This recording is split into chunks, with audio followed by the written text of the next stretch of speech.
Assalamualaikum warahmatullahi wabarakatuh. Alhamdulillah, assalatu wassalamu ala rasulillah.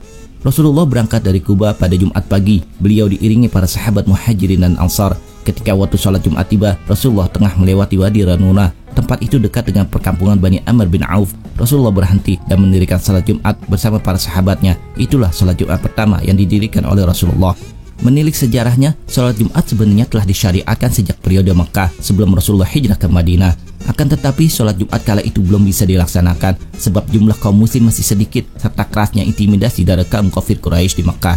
Salat Jumat untuk pertama kalinya baru bisa dilaksanakan di Wadi Ranuna, kurang lebih 3 km dari Masjid Quba menuju arah Madinah. Di tempat tersebut, Rasulullah memberikan khutbah Jumat pertama kalinya.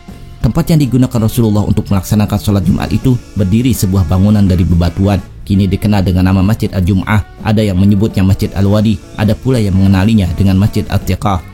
Melansir dari Arab News, masjid ini terletak di barat daya kota Madinah, dekat Wadi Ranuna. Masjid Al-Jum'ah berjarak 900 meter di utara Masjid Quba dan 6 km dari Masjid Nabawi.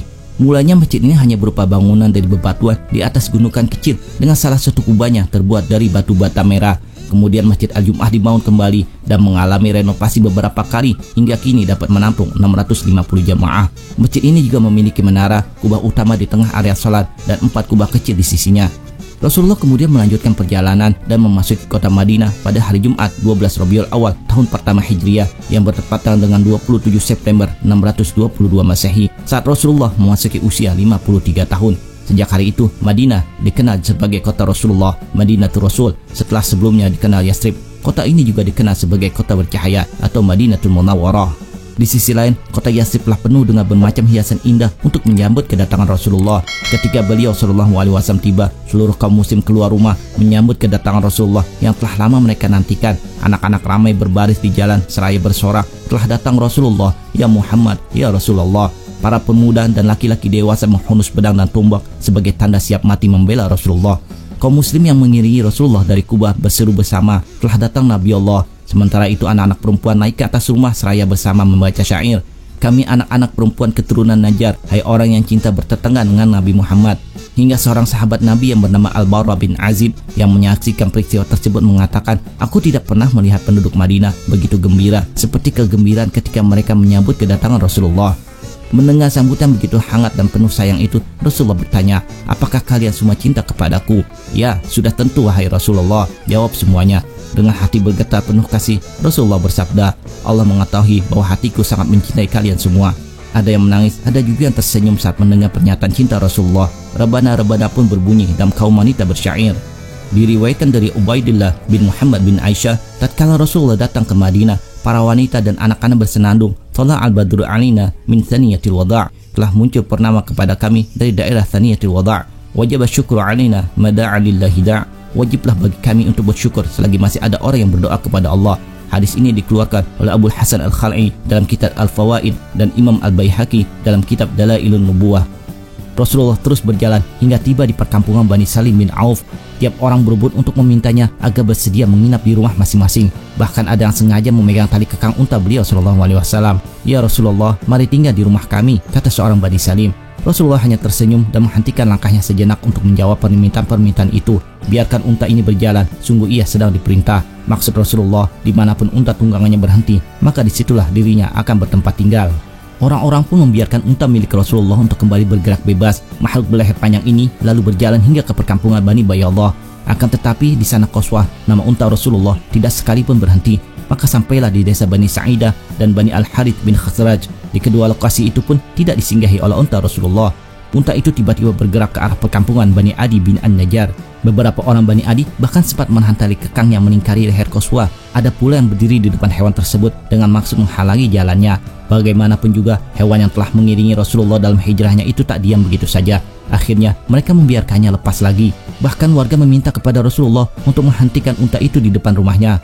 "Biarkan saja unta ini berjalan, sungguh ia sedang diperintah," jawab Rasulullah sembari tersenyum. Saat memasuki wilayah Bani Malik bin An-Najjar, Qaswah tiba-tiba berhenti. Unta itu berlutut tepat di depan rumah Abu Ayyub Al-Ansari. Sahabat Abu Ayyub Al-Ansari bernama Asy Khalid bin Zaid bin Qulaib, berasal dari Bani An-Najjari, cucu Malik bin Najjar. Ibunya adalah Hindun binti Sa'id dari Bani Al-Harith. Ia lebih dikenal dengan nama Abu Ayyub dari kaum Ansar dan dialah yang paling pertama menjamu para sahabat di rumahnya. Abu Ayyub Al-Ansari merupakan salah satu sahabat Rasul yang turut serta dari peristiwa Bai'at Aqabah atau perjanjian Aqabah. Allah mengangkat derajat Abu Ayyub Al-Ansari oleh sebab rumahnya yang terpilih dibandingkan umat Islam yang lain untuk ditempati Rasulullah pada saat berhijrah ke Madinah. Abu Ayyub dan istrinya mempersiapkan kamar untuk Rasulullah di lantai atas rumahnya. Namun Rasulullah memilih untuk tinggal di bawah hingga sampailah pada suatu malam di mana tempat penampungan air Abu Ayyub di atas pecah dan air mengalir menuju tepat di atas kamar Rasulullah. Oleh karena khawatir air tersebut akan menetes ke kamar Rasulullah, maka ia dan istrinya menggunakan selimut mereka untuk mengeringkan air tersebut.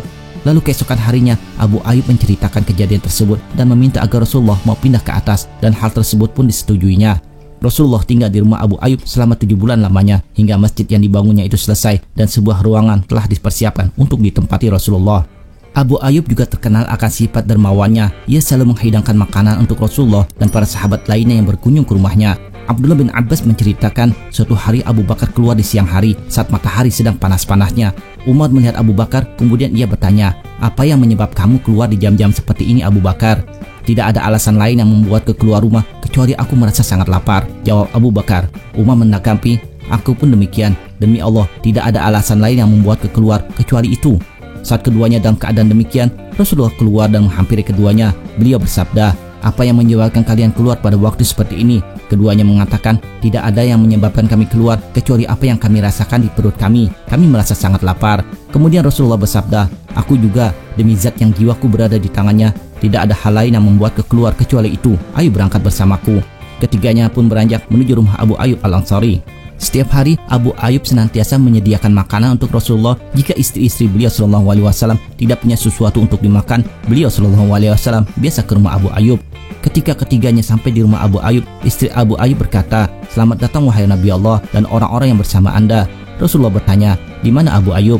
Abu Ayyub sedang bekerja di kebun kurma. Mendengar suara Rasulullah, ia segera menuju rumahnya dan mengatakan, "Marhaban untuk Rasulullah dan orang-orang yang bersamanya." "Wahai Rasulullah, waktu ini bukan waktu kebiasaan Anda datang ke sini." "Benar," jawab Rasulullah. Abu Ayyub segera memetikkan beberapa tangkai kurma kering, kurma basah, dan kurma muda, kemudian menawarkan kepada Rasulullah. "Rasulullah, makanlah ini, aku juga akan menyembelih hewan untukmu," kata Abu Ayyub. "Kalau engkau mau menyembelih, jangan sembelih yang memiliki susu," kata Rasulullah. Abu Ayyub kemudian menghidangkan masakannya. Rasulullah mengambil seputung daging dan meletakkannya pada roti. Kemudian beliau SAW meminta Abu Ayyub, "Wahai Abu Ayyub, tolong antarkan ini untuk Fatimah, karena telah lama ia tidak makan yang seperti ini." Setelah kenyang, Rasulullah mengatakan, "Roti, daging, kurma kering, kurma basah, dan kurma muda." Beliau menitikkan air mata kemudian bersabda, "Demi zat yang jiwaku berada di tangannya, ini adalah kenikmatan yang nanti akan ditanyakan di hari kiamat." Selain itu, Abu Ayyub menjadi salah satu orang yang berbaiat kepada Rasul bahwa dia akan terus bersama Rasul. Sebagai salah satu orang terdekat Rasul, Abu Ayyub meriwayatkan cukup banyak hadis. Hadis dari Abu Ayyub ini diriwayatkan oleh Imam Bukhari, Imam Muslim, Imam Anas bin Malik, Imam Abdullah bin Abbas, Imam Zaid bin Khalid, serta Imam Jabir bin Samurah. Abu Ayyub Al-Ansari merupakan pembawa paji Rasulullah yang tercatat mengikuti banyak perang bersama umat Islam. Beberapa perang yang ia ikuti adalah Perang Badar, Perang Uhud, Perang Khandaq, dan beberapa perang lain bersama Rasulullah. Abu Ayyub Al-Ansari juga menelusuri penaklukan kota Mekah yang dikenal dengan peristiwa Fathu Mekah atau pembebasan kota Mekah. Sepeninggalnya Rasulullah pada tahun 632 Masehi, Abu Ayyub tetap setia membawa panji Islam dalam banyak peperangan. Pada masa Khalifah Ali bin Abi Thalib yang memerintah dari tahun 655 sampai dengan 660 Masehi, Abu Ayyub menjabat gubernur Madinah. Sewaktu terjadi pertikaian antara Ali dan Muawiyah, Abu Ayyub berdiri di pihak Ali tanpa sedikit pun keraguan.